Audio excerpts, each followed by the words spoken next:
Hey guys, it's Matt for Antihero magazine, and I'm joined today by Chris from Winterfylleth. How are you, my man? Good, thank you. How are you? I'm doing very well, thank you for asking. And you were here yesterday. You were the second band of the main stage, the only probably major black metal band that the main stage has had this year. So how was it? How did you fare?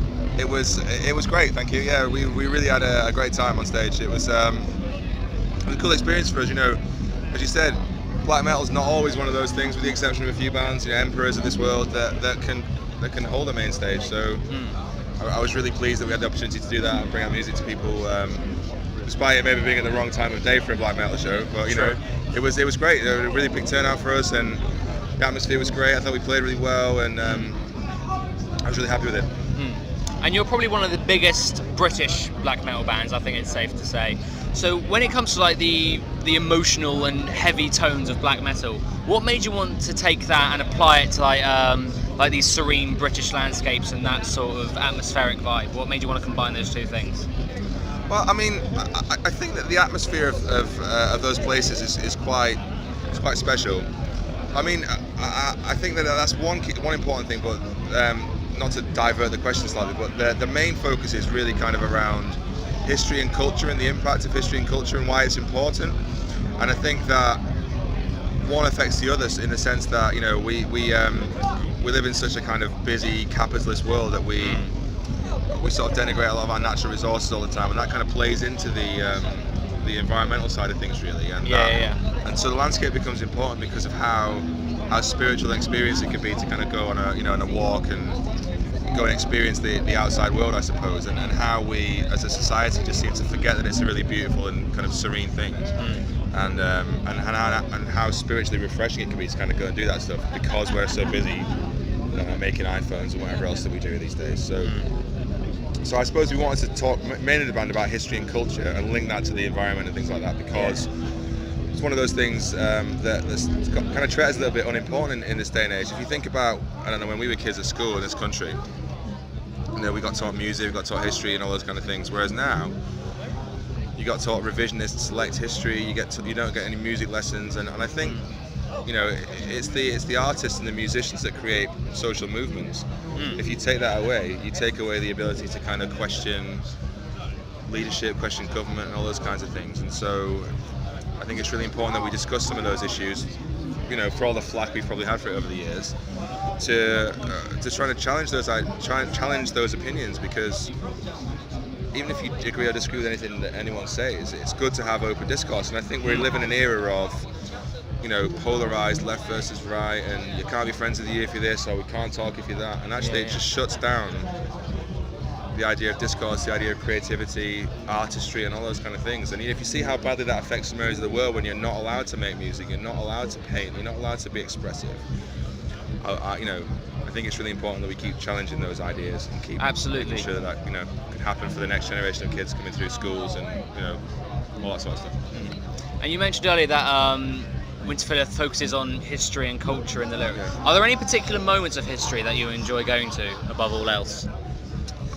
I mean, it's funny, we've kind of developed over the years. I'd say our first album was kind of about a specific sort of stories from history, you know, Battle of Brunanburh, March to Malden, about the Battle of Malden, and sort of poignant, you know, defining moments in the kind of birth of a nation, I guess.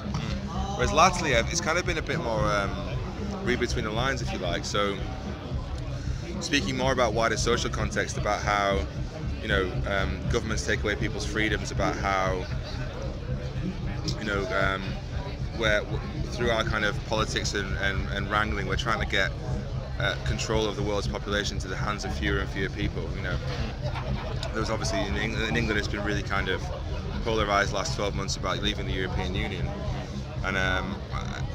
and the people like me, for example, who believe that a federalized government ruling over 27 countries is probably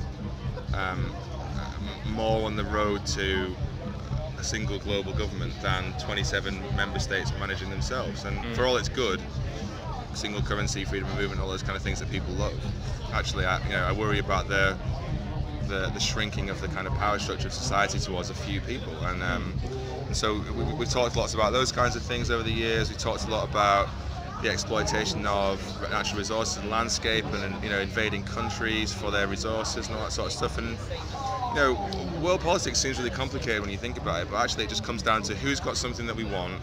Are they going to give it to us through some kind of trade means? No. Right, we're going to go and invade them and kill loads of people to get some oil or whatever it might be. And I don't know, it's I think if you don't have a platform to talk about those things in art, then they become background noise that people just expect to happen, and where in reality, think about all the kids in other countries that get their lives ruined because of those interests. So I don't know, I don't want to get down too serious a route, because obviously we're at a festival and having fun, but the point of the band has always been to kind of draw attention to some of those bigger cultural and social issues that are important to the world. And if artists don't do that, I don't know who will. Lobby groups get polarized, media talks down about them all, so it really comes to artists to kind of bring ideas to people in an audience. So really using your platform and your position to express what you believe is right and to expose and even if people don't like what we have to say, which has been the case obviously a few times, that people get the wrong idea about what we're trying to say or whatever, which is fine, but it opens discourse. And I think a lot of society about the moment is about closing down discourse and about shutting off people's opinions and polarizing people into different groups. So I'm for freedom of talking to people and making sure that ideas are discussed and not kind of closed off. And I find it interesting that you bring up the idea of people being polarized into different groups and different categories. Do you think that's been a symptom of like online culture and something to do with the internet as well? I think so. I think I got a generation of kids that haven't had, like, say, music school and tuition and all that sort of stuff, and have lived in an online culture that's like you can filter your lifestyle. You can live a kind of in a bubble of people call it echo chambers and all that sort of stuff, where you only associate with people that agree with you. And I think that's a really unhealthy thing, because it's good to disagree with people. It's good to formulate your own opinions based on whether you agree or disagree, and you have your opinions challenged in the right way. Absolutely. And I think it is a symptom, and it's something that I think is unhealthy. And I don't know if it's necessarily 100% byproduct of online, but it seems to be a symptom, if not, Yeah. And diving into the actual music of Winterfylleth a little bit more, a lot of atmospheric black metal bands like yourselves, bands like Ghost Bath and Death Heaven, they consider themselves to be post-metal. I was just wondering if that's a label that you consider Winterfylleth filling as well. No, I don't consider us pairs with those bands at all. Like, they're coming from a completely different place. I feel like we're trying to do something that's culturally and socially relevant and is speaking about the history and stories of things that are important to us and things that we feel are important to the world, and linking it to our local landscape and our national landscape, and ideas of I don't know, things that are important to our outlook on life, and I don't see those bands covering anything like that. So while I don't know, maybe stylistic there might be some slight similarities, I just think we're coming from completely different places to get there. I'd put us more in the kind of camp of bands like Enslaved and Trudk and Ulver and some of that kind of stuff that's atmospheric. And I find it interesting charting the history and the evolution of black metal, because it started out like you had all the face paint and you had all the really extreme sort of satanic lyrics, and now it's going to sort of a more serene, almost kind of beautiful place. So after this, what do you think is next for black metal? Because black metal's not going to stop. So what do you think comes next? I don't know. I mean, when people have asked me about this before, like, why don't we wear corpse paint? Why don't we do all that sort of stuff? And I would say to them, it's because it's not relevant to us. Yeah. That was those guys' reaction to their environment and social landscape at that point in time, and that's what they needed to do to express that. And I worry about 30 years later, whatever it is, bands still thinking that's what you've got to do to be respected as a band. You have to find something that means something to you, is relevant to you. Like, we're an English band talking about history and politics in 30 years later. We're not reacting to that landscape. We have to make the stories real and the context real for what we are and where we are. And I think that just has to evolve. To answer your question, I don't really know where it will evolve to. I think it will always be kind of atmospheric, blast-beat-driven music, but I'm interested to see kind of what people come up with next on it. And I find it interesting.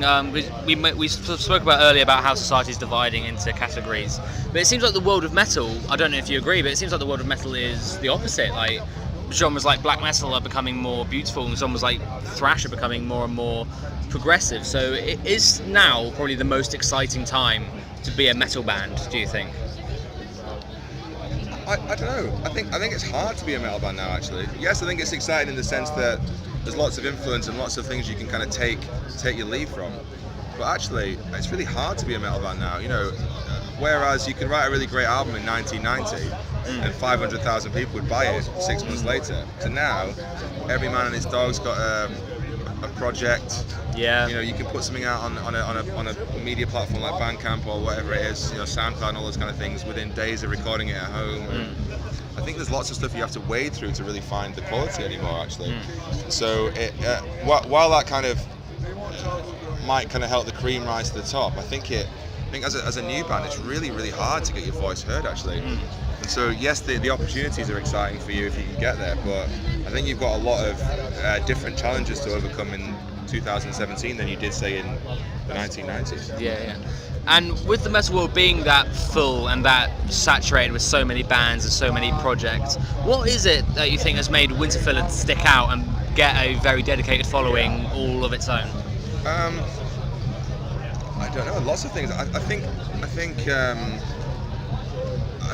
it's there's never really been. Well, there have been British black metal bands, but I think if you speak to bands like Cradle and all those bands from back in the day, who we've done some shows with and know recently, I think they would say, although I don't want to put words in their mouth, that they were more trying to be part of that Norwegian scene rather than be specifically kind of British black metal. I think when bands like us and Winterfylleth and Fen and The Forest of Stars and our like came along, I think it gave British, specifically black metal, a kind of a credible voice on the international stage, where I think perhaps it didn't exist as strongly, even though, you know, arguably the term came from me with Venom and all that sort of stuff.